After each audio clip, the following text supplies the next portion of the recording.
As the whole nation rejoiced over the Losar celebration and welcomed the promising water female snake year, we bring to you a special news program on all significant events of watermale dragon year.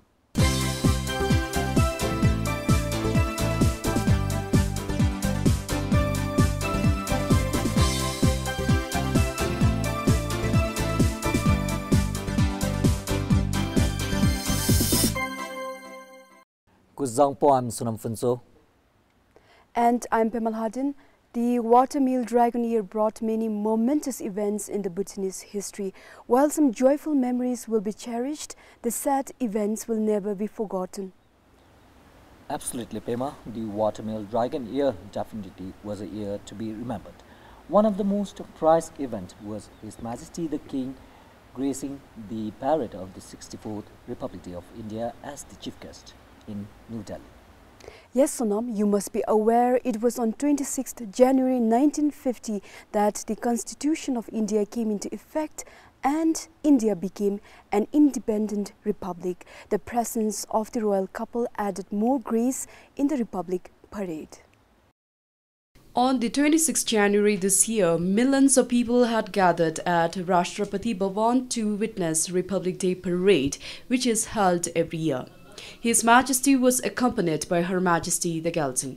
His Majesty the King and the President of India, Pranab Mukherjee, were escorted by the Presidential Guard. They were received by the Vice President Mohammad Hamid Ansari, Prime Minister of India Manmohan Singh, and the heads of the Defence Ministry and Armed Forces. His Majesty the King watched the Republic Day parade, which displayed India's military strength and cultural diversity in full pageantry. The prominent display which added color to the parade was the flypast of armed forces, helicopters showering petals on the spectators.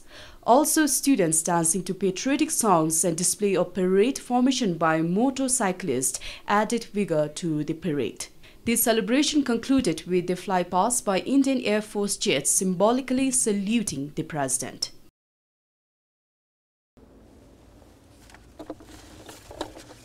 One of the exclusive events that we Bhutanese will forever cherish is the Pel Decho Kholodombai Wangchen held in Bunaga. Sonam, did you attend the Wangchen? Well, I would not have missed it for anything, but my bad luck, I could not be at the Wangchen. But I heard over 100,000 devotees had gathered for the event. As expected, over 100,000 of devotees from all Dzongkhas and from as far as Indian states of Ladakh, Sikkim and Himachal Pradesh had gathered in Punakha to attend the Pel Decho Kholodombai Wangchen. The Wangchen attracted a huge crowd almost every day, and there was hardly any enough space for most devotees. Most of them had to sit outside the Wangchim or public shed all throughout the Wangchen. Despite the long queue, the police with the help from the Desung volunteers managed to control the crowd.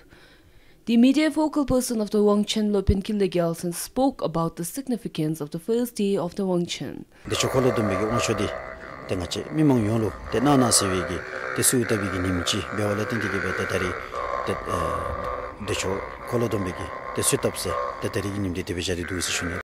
The Wangchen ended on 10th January this year. Pema, have you heard the flower named after Her Majesty the Galson? Indeed, a new species of tulip developed in the Netherlands. Queen of Bhutan was named after the Galson. The tulip was publicly launched in December at the Nehru Wangchu Cultural Center in the capital. With deep red petals edged with golden yellow colors, the Queen of Bhutan tulip has been developed and cultivated in the Netherlands. It was offered to Her Majesty the Galson as a royal wedding gift from the Dutch citizens at Lincana Palace. Earlier, the tulip was chosen by the Galson from a variety of new tulip bulbs. The tulip was first launched in the Netherlands on the 22nd September last year. The tulip reflects the long-standing friendship between Bhutan and the Netherlands. It also symbolizes the growing business relations between the two countries. The tulip was publicly launched at the Nehru Wangchu Culture Center in the capital. Speaking at the launch, the director of Bhutan and Partners, Henk de Jong, said, "The flower reflects the Galson's personality of warmth and of kindness at heart and in mind." One event that occurred last year will never be erased from the memory of every Bhutanese. But the positive aspect of this disaster is that it brought many people together for one cause. Indeed, the major fire that completely destroyed the 374-year-old Wongdephodong Zong in June was the unhappiest incident. Intense heat from the flames, which raged unabated for hours, made it impossible for the firefighters to go near the Zong. Also, the Zong's structure, which follows the counter of a ridge over the Punah Sangchu, made the task for firefighters difficult. The flames, fueled by strong winds, raged for almost 3 hours. For hours, the armed forces personnel, DSUPs, PHPA's staff and the locals tried to contain the blaze. No casualties have been reported. Upon receiving the news, His Majesty the King and His Majesty the 4th Druk Gyalpo rushed to the scene. The acting Prime Minister Ishizimba, along with the cabinet members and other officials, were also at the scene. All the government offices and institutions were closed the next day to reflect on the tragedy. His Majesty the King personally inspected the sacred relics and statues in the storage box and handed them over to the central monastic body. His Holiness the Jekhempo also arrived at the scene and offered trisel to the sacred relics in the presence of His Majesty the King. His Majesty the King also granted 100 million Nultrum from the armed forces to the Jungdrasang for the Zong Reconstruction Fund. And last year, the Wongdephodong Sechu was also held outside the Zong.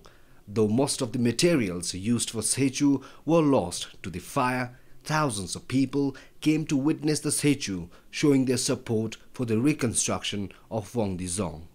The following months, donations in cash and kind started to pour in for the reconstruction. The Zong was third oldest fortress in Bhutan after Semthoka and Punakha Zongs.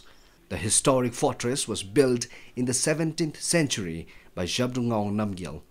It was repaired in 1837 after a fire and an earthquake in 1897.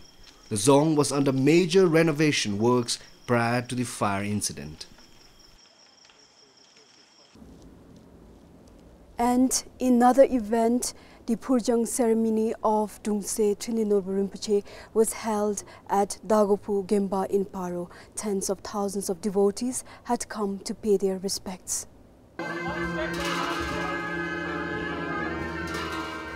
Despite the cold, thousands of devotees gathered at Dagapu Gempa in Paro as early as 4 a.m. for the Purjang ceremony.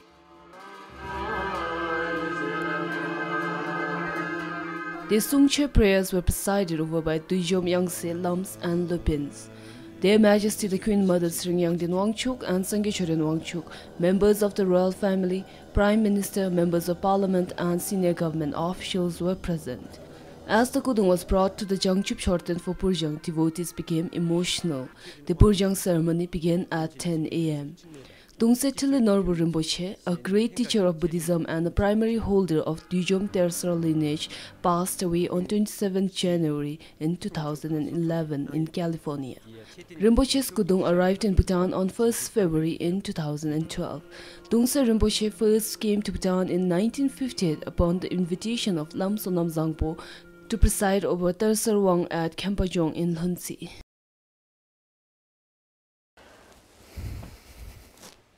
At the international level, although Bhutan failed to gain a non-permanent seat at the United Nations Security Council, Bhutan made a remarkable impression worldwide.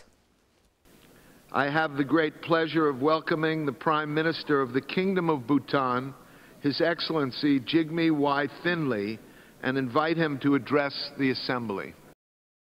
Despite multiple efforts, Bhutan's bid for a non-permanent seat in the United Nations Security Council failed to garner support from the 192-member Assembly during an election held at UN headquarters in New York. Bhutan secured only 20 votes. To get a seat, a country should get 2/3 majority or 128 votes of those member states present and voting in the secret ballot.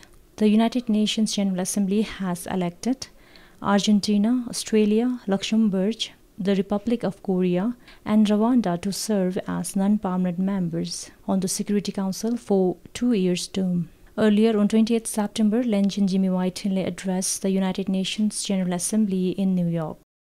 The working group will elaborate and refine the 4 themes of well-being and happiness: ecological sustainability, fair distribution, and the efficient use of resources. And it will prepare detailed documentation, including thorough literature reviews and examinations of existing best practices on how the new paradigm can work in actual practice. They will look at its potential accounting and measurement systems, regulatory and financial mechanisms, and trade, governance, and other institutional arrangements. We believe the findings will complement and contribute to the efforts being undertaken by the Secretary General's high-level panel.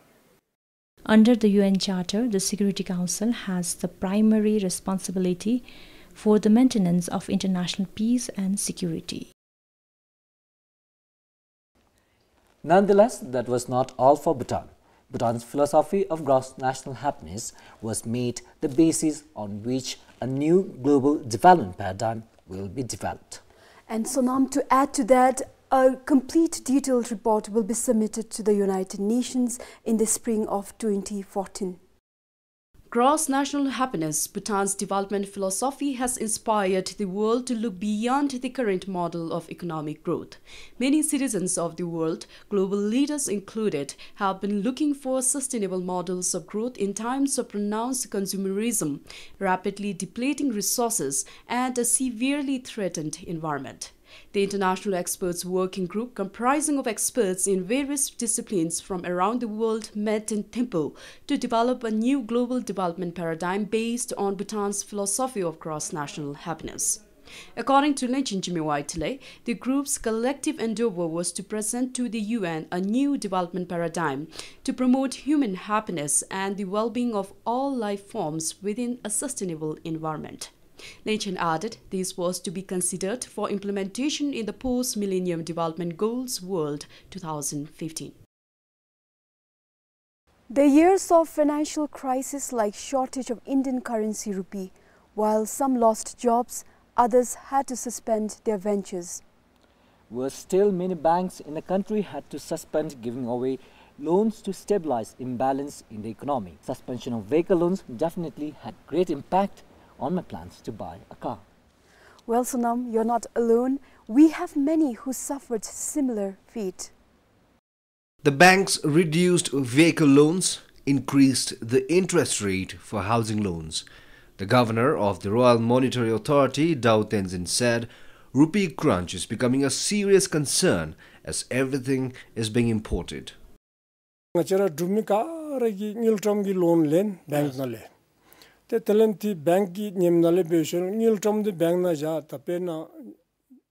Many Bhutanese are taking nil-term loan from the bank to construct building and buy vehicles.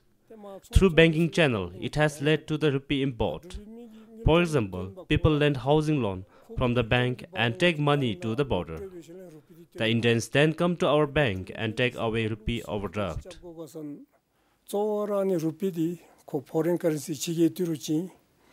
With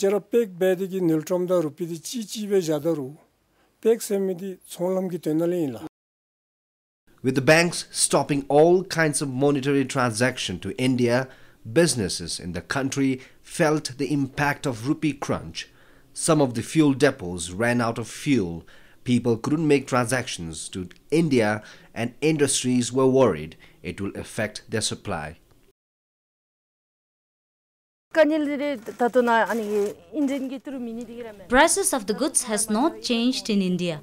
The increase, I feel, is because of the current situation of rupee crunch. Some of our suppliers has even stopped supplying goods since the suppliers have been demanding IC for the payment. The number of customers buying vehicles went down drastically. According to the vehicle dealers in the country, this follows the suspension of place order for vehicles by the Royal Monetary Authority. It was suspended during the second week of March as a measure to address the rupee crunch in the country. Our main business is vehicles from India, so once government has stopped that, then definitely our business is totally, it's like stopped, so gone. So of course for right now, for the 1 to 2 months, we are still expecting a few vehicles which we had ordered before the notification, so that may pull us through for the 1 to 2 months, but after that then there will be no vehicles, and so our staff and all of us will be having nothing to do. In December, 35 employees of Zimbra Automobiles were laid off. Most of them were working in the sales department. The management said they were asked to leave because the business had slowed down ever since the vehicle import ban was imposed. Royal Monetary Authority said the suspension of vehicle import could continue for a few more months. The government then focused on encouraging farmers to grow vegetables for commercial purpose. A total of 14 dzongkhas were identified for local vegetable production. Experts said the rupee shortfall aroused mainly due to improper reserve management. I wonder what is the latest update on the much talked about Gelpishing land case right now, as the case drew a huge attention of citizens as high-profile government officials were involved in the case. Of course, the Anti-Corruption Commission registered over 70 cases under the Gelpishing land scam in the Mongar Dzongkha court on November 13th. Well, let's have a peek into the case. At the first hearing, Speaker Jimmy Chultim, Home Minister Minju Doji and Dechan Singhe were briefed by the court on their legal rights and the do's and don'ts when the case is sub judice, among others. The Speaker was the chairman of the Plot Allotment Committee. The Speaker is accused of forgery, deceptive practice and sale of government land and illegal allocation of plots at Gelpishing.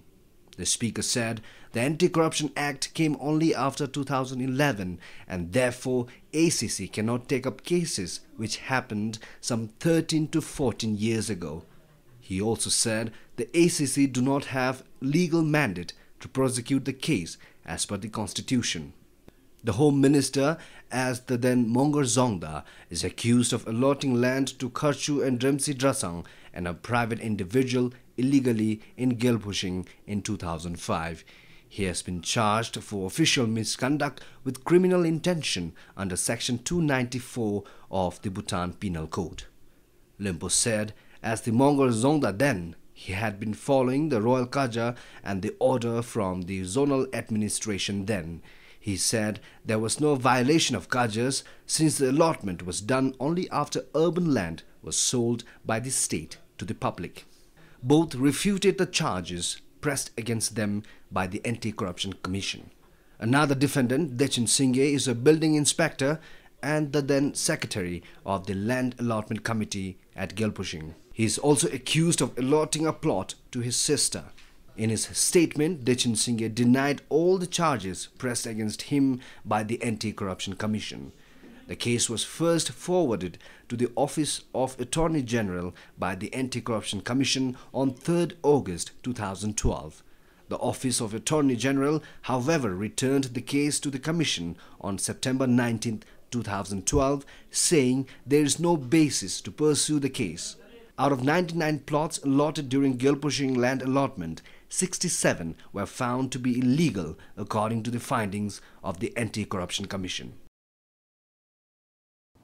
Sonam, what do you have to say on the ruling government's term coming to an end soon? What more can I say? I'm excited and looking forward to cast my vote. Well, you have a good news then. This time you have more choices as many new political parties are gearing up for the upcoming elections. The political race is on. 3 new political parties registered with the Election Commission of Bhutan. Bhutanese are now given more choice unlike 2008 parliamentary elections. The parties are Druk Chirong Tsokpa, Druk Nyamruk Tsokpa and Bhutan Kinyam Party. This is the election symbol of Drukgyal Dzongpa, a swan surging skyward from a lotus mount.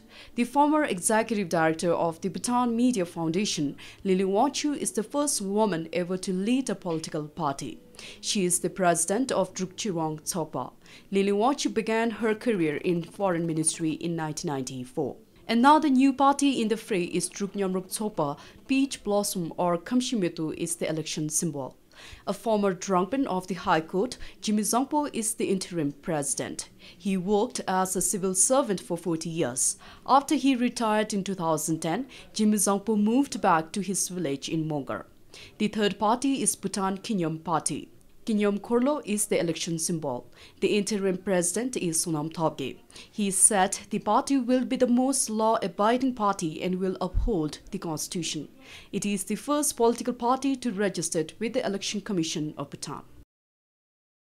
Pema, do you like soccer? No, I'm not much of a sports person, but I wouldn't mind spending my time at the Chamlimithang Stadium. Ask me why. Well, of course, ever since the laying of the artificial turf at the Chamlimithang Stadium, the stadium remains packed all the time. Once the magic carpet is laid, it began drawing hundreds of football enthusiasts and spectators. The first ever AstroTurf in the country finally made its way into the stadium. As the artificial grass surface was being laid, experts check every detail. This artificial turf is manufactured in the Netherlands.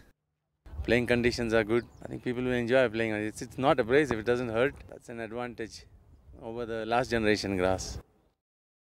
The president of the Bhutan Football Federation, Ugin Sechep Doji, said once the ground is certified by the FIFA, the Bhutan Football Federation will be allowed to host international matches. So we will charge a fee. Of course, it won't be very exorbitant. It won't be very high. We're hopeful that if people play at night and we have to use the light, then it'll be a little more expensive. We're trying to subsidize the cost for the youth and for schools so that they can play at a more affordable rate. But for private people who want to organize their own games and all that, that will charge a little higher. But like I said, not too high where it becomes too expensive for them to play. And for now, every day and night, many local matches are being played at the stadium after paying certain amount. The total cost of $900,000 for this turf and two other small artificial pitches at Changjiji and Chamlimithang was provided by the FIFA.